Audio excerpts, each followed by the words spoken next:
these crazy ideas about a Jewish conspiracy to basically control the world, undermine true religion, etc., which pick up on vapors of the old Sabbatai Tzvi through Jacob Frank, through Orthodox Rabbi Marvin Antelman, then through David Icke, and land with Candace Owens, a primary Now we purveyor. sound like the conspiracy theorists.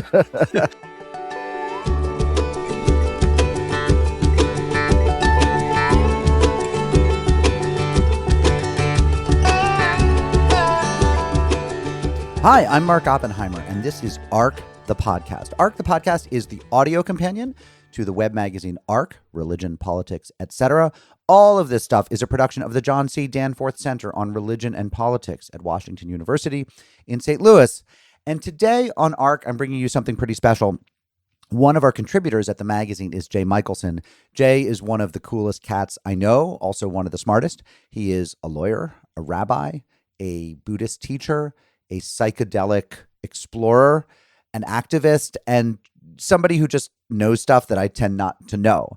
He's also somebody who's in touch with the far fringes of existence, kind of alternative spirituality, psychedelic infused spirituality, esoteric stuff that I normally would be very skeptical of. But Jay's one of those people whom I trust. He's like a sane person who travels to the fringes of sanity and comes back with reliable reports. And he wrote a piece for ARC last week about Candace Owens. Now, if you're lucky, you haven't spent a lot of time with Candace Owens, but she is one of the most successful far-right influencers. She has a podcast and a video channel that get millions of subscribers, and she has these very, very wacky theories about the Jews and how the Jews have influenced world history. I'm not going to say more because we get to some of it in what I'm about to play for you. So Jay wrote this article. It's called The 17th Century Origins of Candace Owens' Anti-Semitism. It goes back to this figure you've probably never heard of and draws this line, this lineage of craziness up to the present day. And I said to Jay, this article's really, really good, but I think it would make for a great video explainer. So we recorded this little film in which he explains it all, breaks it all down for you, and we intercut bits of Candace Owens' own anti-Semitic rants. And you can find the film on YouTube if you go to youtube.com/@ArcMagazine. That's youtube.com/@ArcMagazine. You can see the video. But I thought that for the podcast this week, I would just play the video for you. It works really, really well as an audio story, and you're going to learn a lot, including a lot of stuff that you wish you hadn't. So here's me with Jay Michaelson talking about Candace Owens.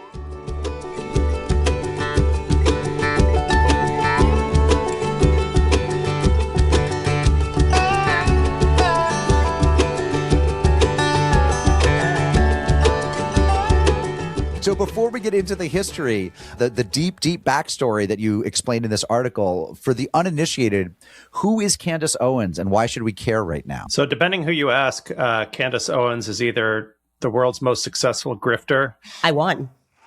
I didn't expect it. I played it cool, but it's recently now been announced that it is me. I am the anti-Semite of the year. The world's most dangerous conservative. Stop telling people you're chosen. You are not chosen to do shit, except within the synagogue of Satan.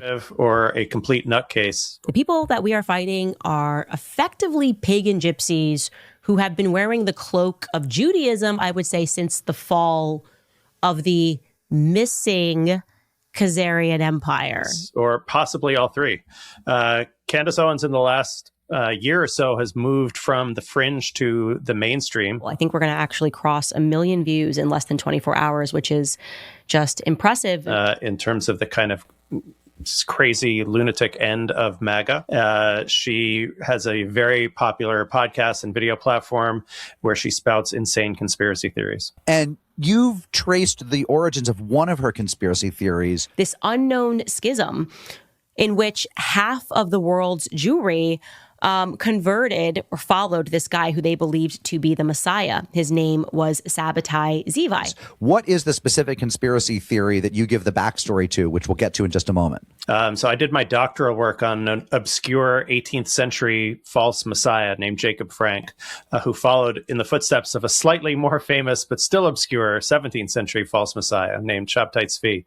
Nobody knows about these people, right? I wrote a dissertation. I wrote a book. It won an award. I was very happy happy, but it's not like common knowledge, except now it is, thanks to Candace Owens, who has a theory that it's basically the Jewish conspiracy, the Illuminati running the world, except for the twist that it's actually the descendants of this messianic movement from the 17th century, which is very bizarre, that the one thing in my life that I thought would have absolutely no relevance to my journalism career suddenly is at the center of Candace Owens' worldview. Okay, so she has a conspiracy theory that, of course, the Jews run the world and there's a secret conspiracy, but she sees the antecedents, the ancestors of that conspiracy in 16th and 17th century figures Shabtai Tzvi and Jacob Frank. It came Jacob Frank. What came in the next century was Aleister Crowley, again, always backed by the wealthiest people in the world, okay? These were not like some poor people. I told you Jacob Frank, who came about 100 years later. So who were they? So in reality, there is, I just want to say, like a slight grain of truth to the conspiracy theory, which I'll get to in a moment. In reality, in the year 1666, Shabtai Tzvi led the largest messianic movement in Jewish history, second largest if you count Jesus as the first. And arguably, the scholars debate the exact numbers, but between a quarter and a third of European Jews thought that the Messiah might be walking the earth.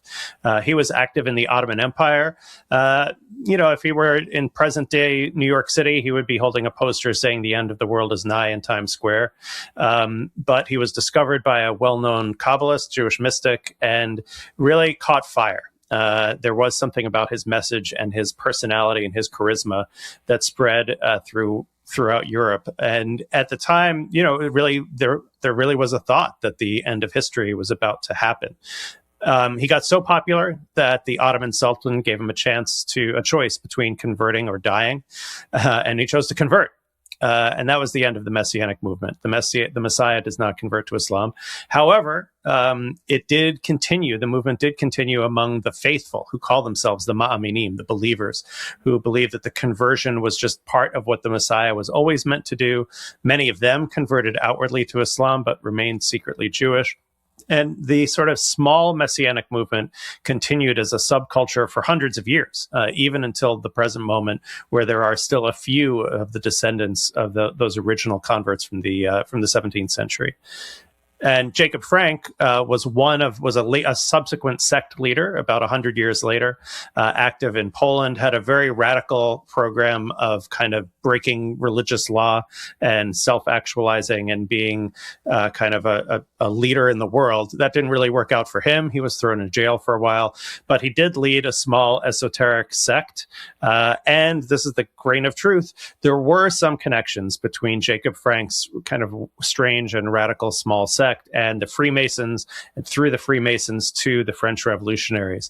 But this is nothing like the Jews and the Illuminati caused the French Revolution. It was more like a few enterprising weirdos running guns and making money. Frankists went down to France and they went to overthrow it in a revolution because ultimately they believed that they would inherit the earth through deception, through deceptive means, and a ton of sexual rituals along the way, which they believed gave them power. Okay, the Frankists were behind the French Revolution. The Frankists were behind the Russian Revolution. Before we leave Jacob Frank behind, tell us a little bit more about the strangeness of his movement. Am I right that there was some free love going on? There was some kind of love going on. So there was both with the original Sabbatean movement and with the Jacob Frank movement. One of the long-standing ideas in Jewish mysticism is that when the Messiah would come, a lot of the rules of the Torah would be nullified, including many of the ones around sexual conduct.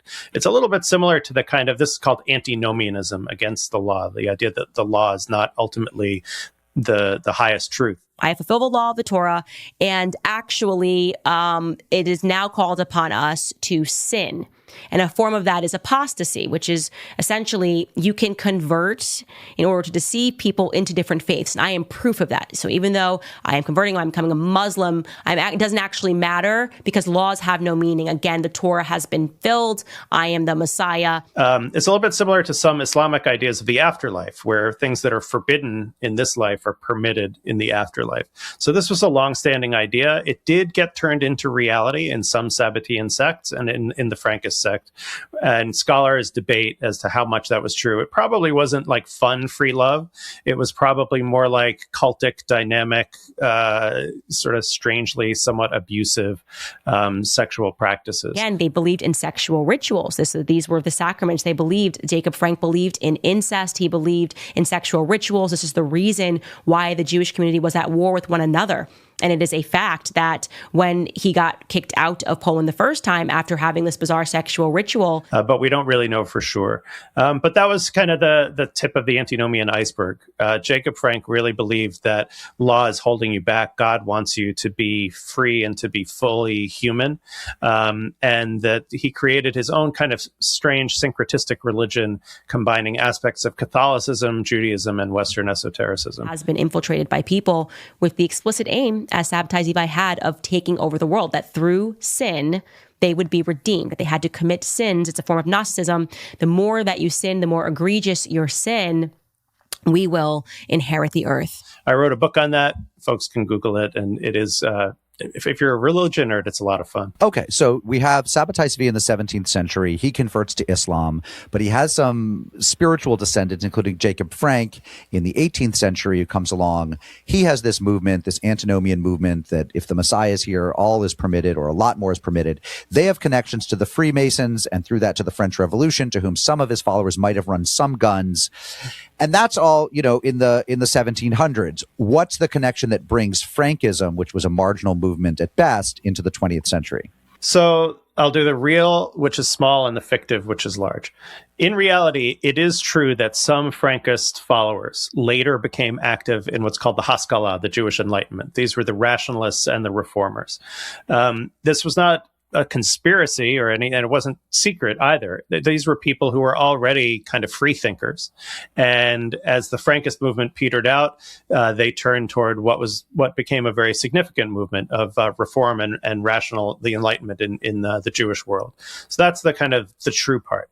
The fictive part is that in the late 20th century, in the 1970s, an Orthodox rabbi named Marvin Antelman wrote a very bizarre book alleging that all of kind of leftism, communism, but also Jewish liberalism, also the ADL, which at that time was seen as part of liberal Judaism, was actually secretly Sabbatean. This is how the ADL was born. They were born of B'nai B'rith. B'nai B'rith was this Freemason chapter that was based in Atlanta, and Leo Frank was the president of that chapter.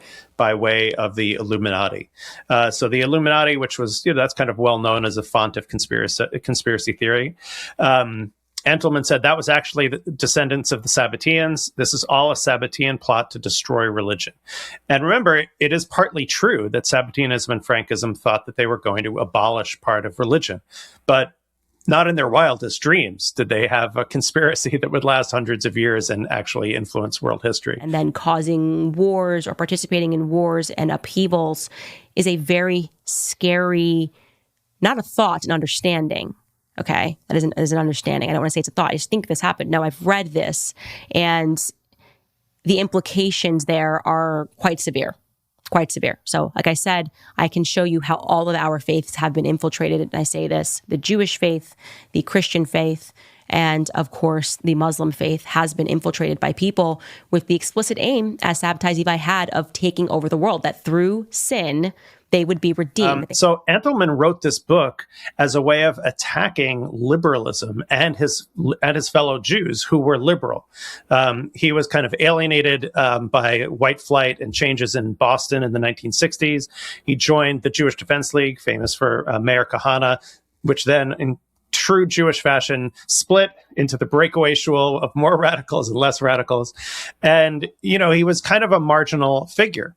The book did, however, get noticed by anti-Semites. So not what Antelman had intended, but actually people who hated all Jews picked up on this book by an Orthodox rabbi kind of ratting out the Jewish Illuminati conspiracy. So David Duke, neo-Nazi in Louisiana, became enamored of the book. And then later David Icke. In simple terms, there is a predator race which take a reptilian form. They're feeding off humanity. They've turned humanity into a slave race They demand human sacrifice. That's where Satanism comes in. Who became an anti-Semitic conspiracy theorist online, became enamored of it and picked it up and quoted it in his books.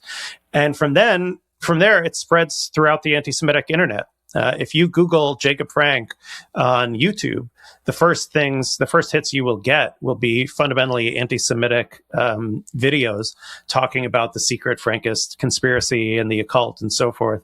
And that all derives from David Icke. And that's where Candace Owens picks up on this theme that there's a secret Sabbatean conspiracy. So it goes from Jacob Frank lays low in the sort of underworld, pops up again in the 1970s with Orthodox Rabbi Marvin Antelman, who at one point convenes a sort of kangaroo court of Jewish judges to excommunicate Henry Kissinger, among others. And then from Antelman, it gets picked up eventually by the rest. Then from Antelman, it gets picked up by David Icke, who I know a little bit about. I know that he's a weird favorite of Alice Walker, who wrote The Color Purple, but he also has various theories about Jews being lizard people. I don't know if you're an Icke expert at all, but can you say a bit about David Icke? I would call myself an Icke enthusiast. It's not clear how this part of David Icke fits into the lizard people myth of David Icke. What they would do, among many other things, you'd have them in their robes and hoods all around here, and you probably have you would have the sacrifice on the slab this is here. The altar. This is their altar, yeah. And I've been talking to you about a moon bloody matrix, shape-shifting reptilians, a few families run the bloody world. I mean, whatever happened to you? People of, of our generation, certainly of Gen X, might remember the TV show V, in which a reptilian alien race had kind of infiltrated America and then I guess the world by pretending to be externally human, similar to some themes in the X-Files also. David Icke appears to believe that this is true, and these Hollywood artifacts are kind of little insider messages communicating the truth. And that is kind of a lot of the sort of QAnon-like conspiracy theorizing about the evil elites, through Bilderberg and the rest controlling world history for Icke also get connected to this idea that they're actually aliens. How that exists together with the fact that they're also secret Sabbatean heretical Jews, I'm not sure, but these are two parallel. This is a kind of standard conspiratorial move, right? And in my article that's in Arc magazine this week, I talk about what question they're trying to answer, and the question is a fundamental one, which is, why is the world so broken, right? Why are things so wrong? Why is it that there's disorder and crime and a secret elite network of pedophiles running history? And why are things so bad? And the answer is not human life is complicated and human beings are flawed creatures. Rather, it's most of us are good, but there's this little conspiracy of bad guys who are ruining everything. They are part of the elite, and you have other people who are just bad faith actors. Okay, they are not worshiping the Kabbalah, but they are perhaps blackmailed. And the people that are in control are very clearly, in my view, these people. And they've always been in control. Like I said, it reappears as Aleister Crowley. He was best friends with the editor over at Vanity Fair. He was friends with the people in that club, the Yale Club. The name is escaping me right now, but these were the elites. Okay. Now, there's this wonderful coda that you were just telling me about, which is these crazy ideas about a Jewish conspiracy to basically control the world, undermine true religion, etc., which pick up on vapors of the old Sabbatai Tzvi through Jacob Frank, through Orthodox Rabbi Marvin Antelman, then through David Icke, and land with Candace Owens, a primary Now we sound purveyor. like the conspiracy theorists. Landing should we do a chart with rope connecting all these people? We will definitely have to do a chart. But you said there's a sort of wonderful, final chapter to this, which is that now Candace Owens and David Icke are mad at each other on the internet. That is true. So, irony number one is, right, so Marvin Antelman, extreme right-wing, hardcore Zionist. I hesitate to even call him a Zionist. I mean, he's like the anti-Zionist caricature of a Zionist, like a real extremist, is now being used, his ideas are now being used to attack Israel. Right. So Candace Owens is saying, look, Israel is controlling the United States government and is controlling the world. A country should not be able to lobby to get what they want and control our congressmen. And you get to see them flex that muscle, like TikTok and things of nature when they are now interfering with our speech, and they'll get laws passed really quickly. It allows literally a foreign country to make decisions in our nation. So this great irony that this hardcore right-wing supporter of Israel is actually being used to oppose Israel, in also not just anti-Israel but anti-Semitic terms as well. But right, so David Icke actually at one point accused Candace Owens of stealing some of his ideas, and she kind of clapped back on Twitter, saying that, he put out his ideas as early as the 1990s when she says she was watching Barney the dinosaur on VHS. So how could she have possibly absorbed his ideas? Which is completely specious, right? I mean, his ideas are still there. Even though he first came up with them 30 years ago, they're still out there on the internet. And so that's clearly where she picked them up, because she just sort of photocopies a lot of his ideas.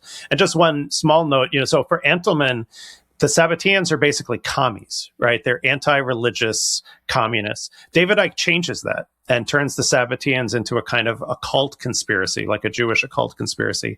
And it's that version that Candace Owens picks up.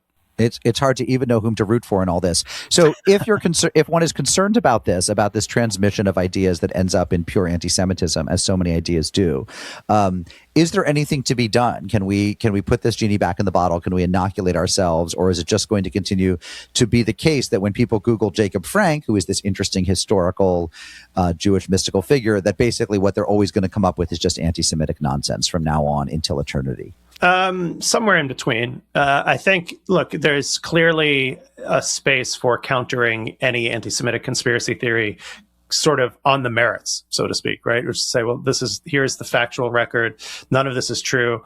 Fun note that's in the article, Gershom Scholem, the leading scholar of Jewish mysticism, was sent a copy. Antelman sent him a copy of his book, and Scholem wrote in his copy, and this is in the archive, and you can see it online. He wrote in English, "Nonsense based on me."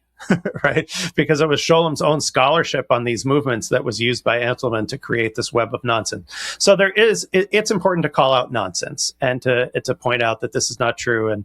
And I'm not concerned about the reputations of Jacob Frank and Shabtai Tzvi, although maybe I am a little bit, but really the fact that this gets weaponized against real people. And this is stochastic terrorism that leads to actual violence. Yet, if you look up this entry on the Leo Frank case on Wikipedia, again, the ADLs controlled it forever, they are still trying to shift the blame of this horrific murder, which I believe was a ritualistic murder that took place because I believe that he was a Frankist. He descended from Jacob Frank.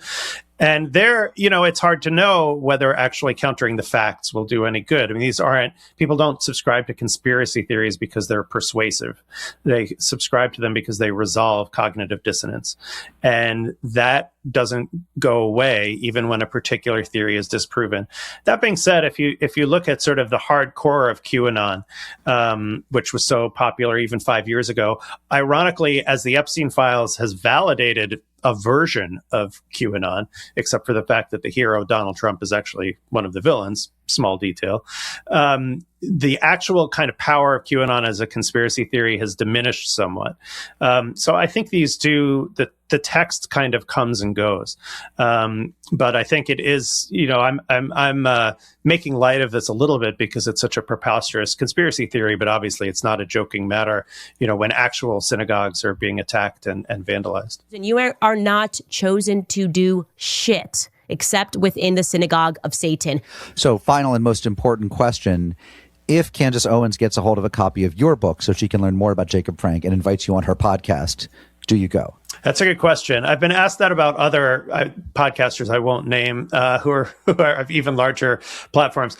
I would probably not go because I'm sure I would be being invited to just try to expose me as one of the bad guys, right? So fun fact, and I don't think you know this about me, but I am a bit player in the chemtrails conspiracy theory, which alleges that the contrails from airplanes are actually spraying chemicals on us all to keep us docile. And I once wrote an article about geoengineering and climate change. And one of the proposals is to allow airplanes to like fly a little bit dirtier, and that could reflect more of the sun's radiation. And somehow the chemtrails people picked up on me. And I became a player. Like I was either, they couldn't decide whether I was one of the good guys or the bad guys. Like I might have been a mole or I might have been one of the malefactors. So I would probably say no, but not out of moral righteousness, only for fear of being exposed as a lizard person.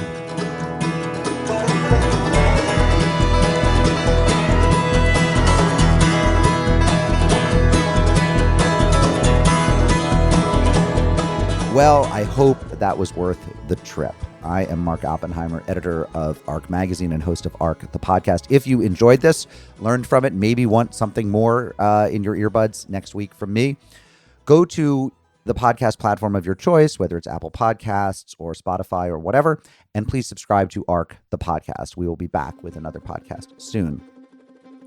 I want to thank the whole team that helped me produce this. That would include David Sugarman and at the Danforth Center, Deborah Kennard and Mark Valeri and Abram Van Engen. I want to thank our interns, especially Caroline Coffey and Ben Esther, but also Sadie Davis Suskin and Ezra Ellenbogen. But most of all this week, I want to thank Jonathan Kesselman. He is the video producer who cut this whole thing together, the audio and the video both. Again, you can see his fine work if you go to youtube.com/@ArcMagazine, but he also has a website. Go check him out. It's Jonathan Kesselman. I'm Mark Oppenheimer. Till next time. Thanks for listening.